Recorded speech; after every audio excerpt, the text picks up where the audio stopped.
Radhe Radhe ब्रिजधाम channel में आप सबका स्वागत है। तो संक्रांति से कई कहानी सुनने का नियम लिया जाता है, जैसा कि मैंने आपको पिछली वीडियो में बताया था। तो उन्हीं में से एक कहानी है राई दामोदर की कहानी। तो आइए सुनते हैं राई दामोदर की कहानी, जिसको एक संक्रांति से सुनकर अगली संक्रांति तक साल भर सुना जाता है और फिर उसका अध्यापन किया जाता है। राई दामोदर की कहानी इस प्रकार है। दो माँ बेटी थीं। बेटी का नाम राई था। वह बहुत सुंदर और सुशील थी। राई भगवान कृष्ण की परम भक्त थी। एक बार भगवान कृष्ण उसकी परीक्षा लेने हेतु बांसुरी बेचने वाले बनकर आए और आवाज़ देने लगे।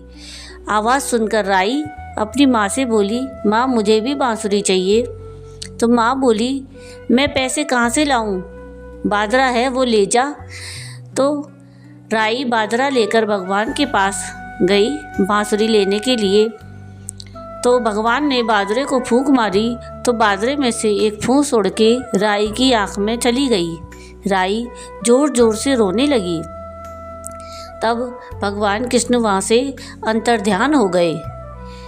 फिर भगवान कृष्ण वहाँ वैद्य का रूप धारण करके आए और आवाज़ देने लगे।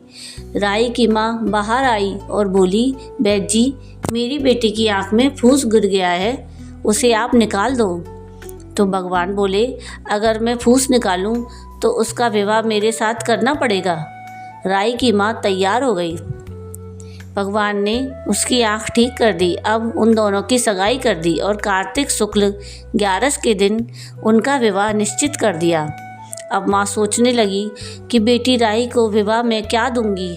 सुनार की दुकान पर जाकर बोली, मेरी राई के लिए लौंग और बिछिया गढ़ दे। तो सुनार बोला, मुझे समय नहीं है, मैं तो कृष्ण भगवान के गहने गढ़ रहा हूँ। हलवाई और बनिया वो जहाँ भी गई सबको यही जवाब मिला।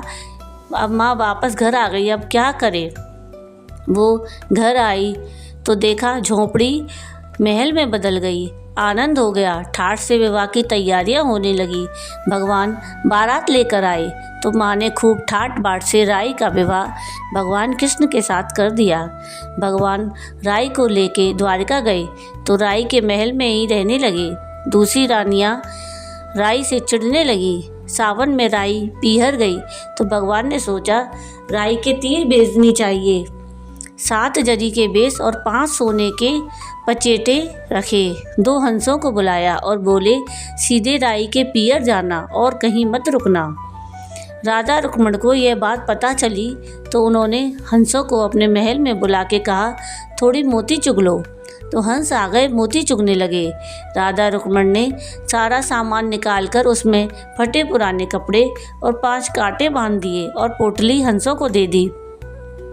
हंस सामान लेके राई के पास गए तो राई खुशी से नाचने लगी। जैसे ही पोटली खोली, 5 उंगलियों में 5 कांटे चुभ गए। राई बहुत दुखी हुई।